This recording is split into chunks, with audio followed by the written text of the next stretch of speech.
क्या आपने आज से पहले इतने बड़े साइज़ के सलाद के पत्ते देखे हैं? नहीं, यकीनन नहीं देखे होंगे। इसलिए क्योंकि फ्रंट से हम शुरू करते हैं, आपको बताता हूँ।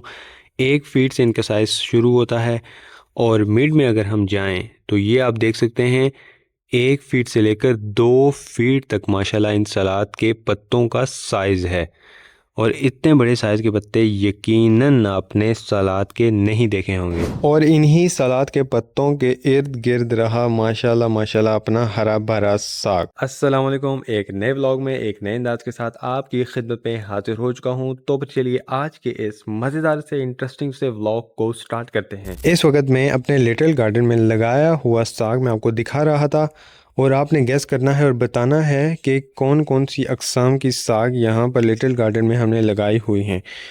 जिन लोगों को नहीं मालूम वो मेरे प्रीवियस व्लॉग्स देख लीजिए, उन्हें आइडिया हो जाएगा, डिटेल्स पता चल जाएंगी। तो आज एक बार फिर से मैं आपको अपने लिटिल गार्डन का व्यू दिखाने वाला हूँ, अपडेट्स देने वाला हूँ कि हमने अपने लिटिल गार्डन में, आपको पता तो होगा ही, जो लोग प्रॉपर मेरे व्लॉग्स देखते हैं और अपने इस भाई को वॉच करते हैं उन्हें तो आइडिया होगा, लेकिन जो न्यू आने वाले सब्सक्राइबर्स हैं, न्यू व्यूवर्स हैं, उन्हें आज मैं अपने लिटिल गार्डन का शॉर्ट टूर देने वाला हूँ, दिखाने वाला हूँ कि कौन कौन सी अक़साम के दरख्त पौधे हमने यहाँ पर लगाए हुए हैं और क्या क्या अपडेट्स हैं। तो अपडेट्स बताने से पहले मैं आपको बताता चलूँ कि फ़िल वक्त जो इन दरख्तों और पौधों की और लिटिल गार्डन की कंडीशन है, आज से 4-5 माह पहले वो बिल्कुल डिफरेंट सिचुएशन थी।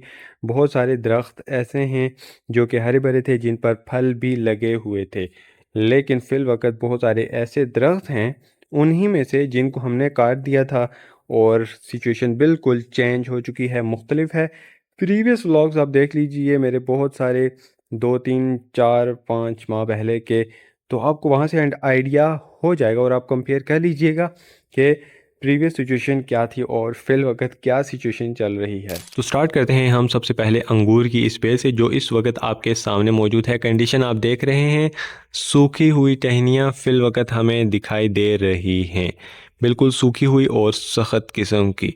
फल लगने का जो प्रोसेस होता है, बीज वगैरह, वो इस वक्त इस पर नहीं मौजूद। थोड़े बहुत हरे भरे पत्ते ही निकलना स्टार्ट हुए हैं। आगे चलते हैं, सेकंड नंबर पर हमारे सामने मौजूद है सेब का ये दरख्त। कुछ पत्ते आपको दिखाई दे रहे होंगे, कुछ सूखे हुए हैं, कुछ हरे भरे हैं, मीडियम लेवल पर ही काम चल रहा है। बहरहाल वहाँ ऊपर से आपको दिखाई दे रहा होगा कि इसकी शाखें हमने काट दी हैं और इन कटी हुई शाखों का मकसद भी मैं आपको बताता हूँ। ये पहले एक बहुत ही हरा भरा घना माशाल्लाह दरख्त बनने की तरफ इसका सफ़र जारी था और बहुत ही ज़्यादा फल माशाल्लाह सेब के इस पर लगे भी हुए थे। और यहाँ नीचे से भी इसकी सूरत हाल आप देख सकते हैं, यहाँ पर भी कुछ पत्ते लगे हुए हैं, कुछ हरे भरे हैं और कुछ सूखे बिल्कुल मुरझा से गए हैं।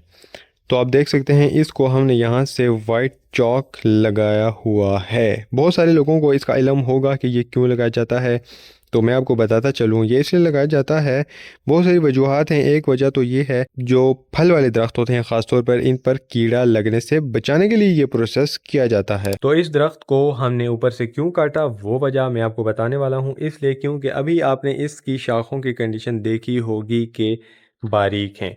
एक जो मुकम्मल एक तगड़ा दरख्त होता है, आप कह लें एक मजबूत दरख्त जो होता है, मजबूत शाखें जो होती हैं, वो वाली कंडीशन इसकी नहीं थी। और इसकी शाखें और टहनियाँ हमारे मुताबिक इतनी कमज़ोर थीं कि ये एक बहुत ही बड़ा दरख्त ऊपर से बन चुका था, फल लग चुके थे और ये वज़न की वजह से गिर चुका था।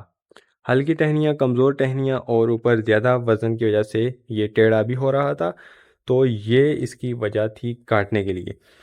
एक तो ये वजह थी और दूसरी वजह, दरख्तों को ऊपर से इसलिए काटा जाता है जो बारीक दरख्त होते हैं, ताकि वो उन कि नीचे से जड़ें मजबूत हों और वो एक मजबूत और ताकतवर दरख्त बन सके। इसी तरह थर्ड नंबर पर हमारे सामने मौजूद है माल्टे का ये खूबसूरत सा दरख्त। आप देख सकते हैं कि इसे भी हमने लेवल रखते हुए ऊपर से तमाम तर शाखों को बराबर करके काट दिया था। ये माशाल्लाह एक बहुत ही हरा भरा खूबसूरत घना फलदार दरख्त था। हर साल इस पर बहुत ही ज़्यादा माशाल्लाह माशाल्लाह फल लगते थे और इसे भी काटने की यही वजह थी कि इसकी शाखें नीचे से मजबूत हो चुके हैं, ऊपर से फल तो लगते थे, हरा भरा और घना दरख्त था, बहुत ही बड़ा दरख्त बन चुका था, लेकिन माल्टों की फलों के वज़न की वजह से ये भी टेढ़ा हो रहा था और इसकी शाखें भी पतली थीं तो काटा इसलिए ताकि ये एक मजबूत और हरा भरा दरख्त बन सके। तो अब आप देख सकते हैं कि माशाल्लाह इस माल्टे के दरख्त पर दोबारा से पत्ते हरे भरे निकलना स्टार्ट हो चुके हैं और इंशाल्लाह इंशाल्लाह उम्मीद है और दुआ है कि ये दोबारा से एक बहुत ही खूबसूरत और हरा भरा घना फलदार दरख्त बनेगा, इस पर फल लगेंगे अगर इसकी प्रॉपर तरीके से गोडी का काम किया जाता रहे। और एक और इम्पॉर्टेंट बात मैं आपको बताते चलूँ कि इन तमाम तरह दरख्तों और पौधों की अगर सही तरह से प्रॉपर केयर की जाती रही, यानी कि गोडी का प्रोसेस किया जाता रहे, सफाई सुथराई का काम किया जाता रहे, तो माशाल्लाह जो ख़ास तौर पर फलदार दरख्त और पौधे हैं वो बहुत ही ज़्यादा अच्छा आपको फल देते हैं और माशाल्लाह बहुत ही ज़्यादा उनसे फ़वाइद आप हासिल कर सकते हैं उनकी बहुत ही अच्छी तरह से केयर करके।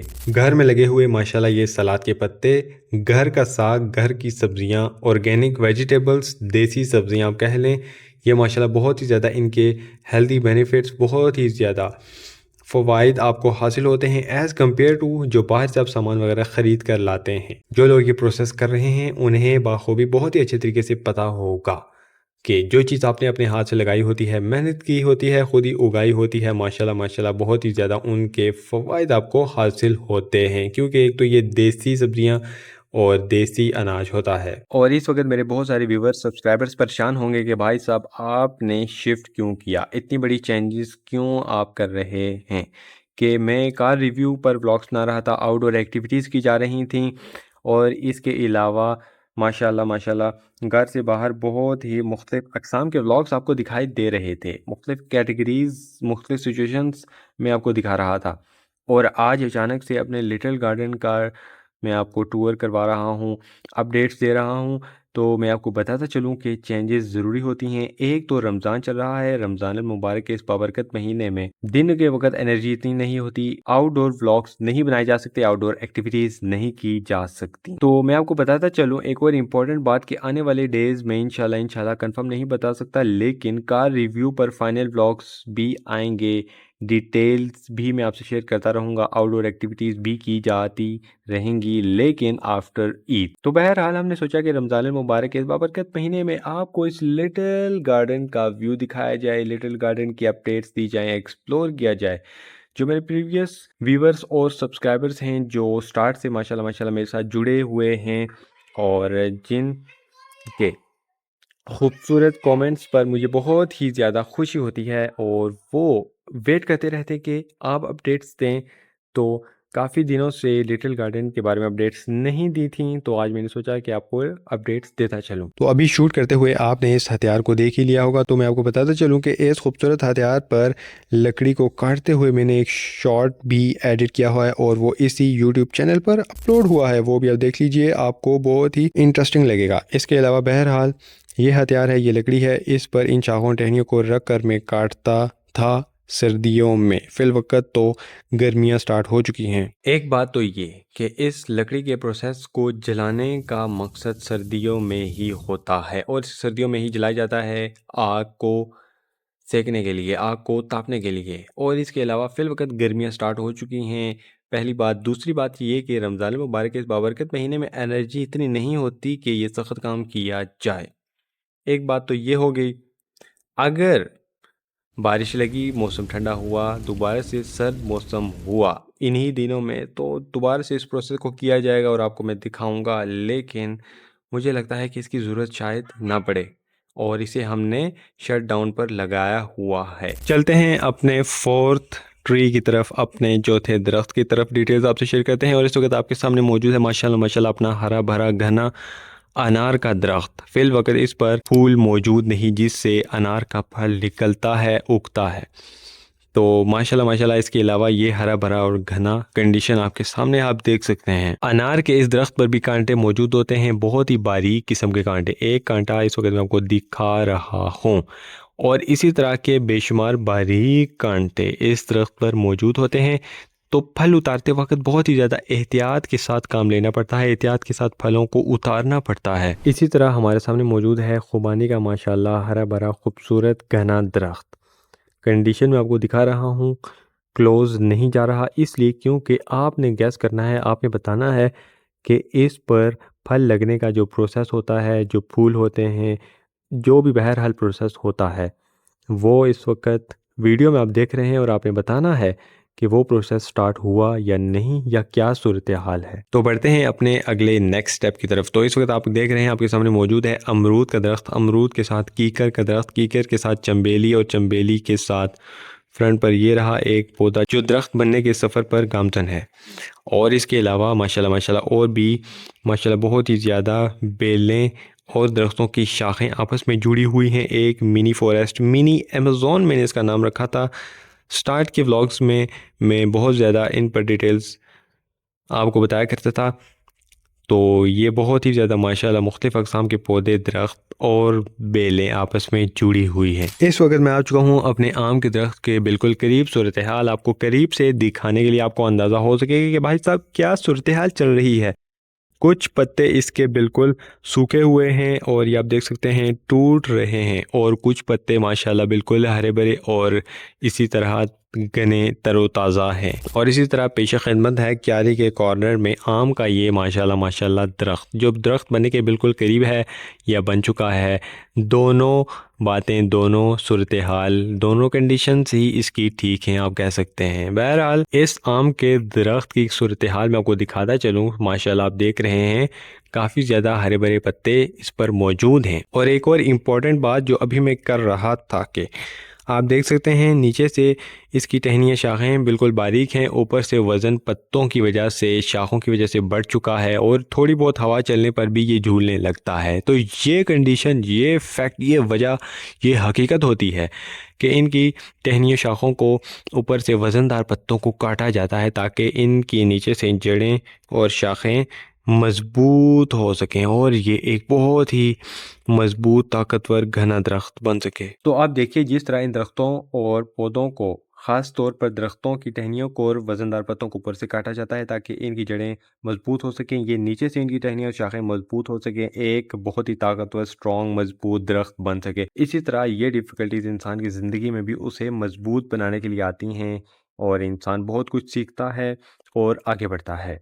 तो ये एक बहुत बड़ा लेसन आपको दरख्तों से भी सीखने को मिल सकता है, अगर आप सीखने वाले हों तो। तो बाकी की सूरत हाल मैं आपको बताता चलूँ कि ये देखिए हरा भरा प्याज, पुदीना, धनिया और मुख्तलिफ़ अक़साम के माशाल्लाह खूबसूरत से फूल आपको दिखाई दे रहे हैं। इनके अलावा मुख्तलिफ़ अक़साम के बहुत ही बड़े हरे भरे घने दरख्त और बहुत ही माशाल्लाह बड़े पौधे, बहुत ही बड़े साइज़ के माशाल्लाह दरख्त अपने इस लिटिल गार्डन में प्रीवियस ईयर आप कह सकते हैं आज से 10-12 महीना पहले मौजूद थे, जिन्हें हमने मुकम्मल तौर पर अपने इस लिटिल गार्डन में से हटा दिया है, ख़त्म कर दिया था। तो ख़वातीनो हज़रात, आज के इस इंटरेस्टिंग से मज़ेदार से व्लॉग में मैंने अपने लिटिल गार्डन को ही कवर किया है, डिटेल्स आपसे शेयर की हैं, मुख्तलिफ़ अक़साम के पौधे, दरख्त आपको बताए हैं, अपडेट्स आपको बताई हैं। और अब बहुत सारे लोगों के जहन में ये सवाल पैदा हो रहा होगा कि भाई साहब आप इन सलाद के पत्तों को काटते या तोड़ते क्यों नहीं, इस्तेमाल करते या नहीं। तो मैं आपको बताता चलूँ कि इन सलाद के पत्तों को हम रोज़मर्रा खानों में थोड़ा बहुत इस्तेमाल करते हैं, इतना ज़्यादा भी नहीं। और कुछ पत्तों को तोड़ा जाता रहता है और इसी तरह जो बाकी के जो पत्ते हैं वो बढ़ते ही रहते हैं। तो इतने ज़्यादा इस्तेमाल ना होने की वजह से इनका साइज़ माशाल्लाह माशाल्लाह इतना बड़ा हो चुका है। तो आज का ब्लॉग स्पेशली उन व्यूअर्स, सब्सक्राइबर्स के लिए है जो मुझे स्टार्टिंग से ही, जिन्होंने सब्सक्राइब किया हुआ है और वो मेरे व्लॉग्स को एंजॉय करते हैं। और बहुत सारे लोग ऐसे हैं जो ग्रीनरी लवर्स हैं, घर की सब्जियां, साग और फूल उन्हें बहुत ज़्यादा पसंद होते हैं, उन्होंने स्पेशली बहुत ज़्यादा एंजॉय किया होगा। ज़्यादातर लोग तो ऐसे होते हैं जो ग्रीनरी लवर्स होते हैं। तो मैंने सोचा कि आज के ब्लॉग को ग्रीनरी पर ही बनाया जाए, लिटिल गार्डन पर ही शूट किया जाए। उम्मीद है कि आपने एंजॉय किया होगा। आने वाले व्लॉग्स डिफरेंट हुआ करेंगे, चेंजेस होती रहेंगी, कार रिव्यू व्लॉग्स भी आएंगे, आउटडोर एक्टिविटीज़ भी आएंगी, आउटडोर व्लॉग्स भी आएंगे। तो इजाज़त चाहता हूँ, आज के व्लॉग में इतना ही। मिलता हूँ एक नए इंटरेस्टिंग, मज़ेदार से, खूबसूरत से व्लॉग में। तब तक के लिए अपना ख्याल रखिएगा। मुझे दीजिए इजाज़त। अल्लाह हाफिज़।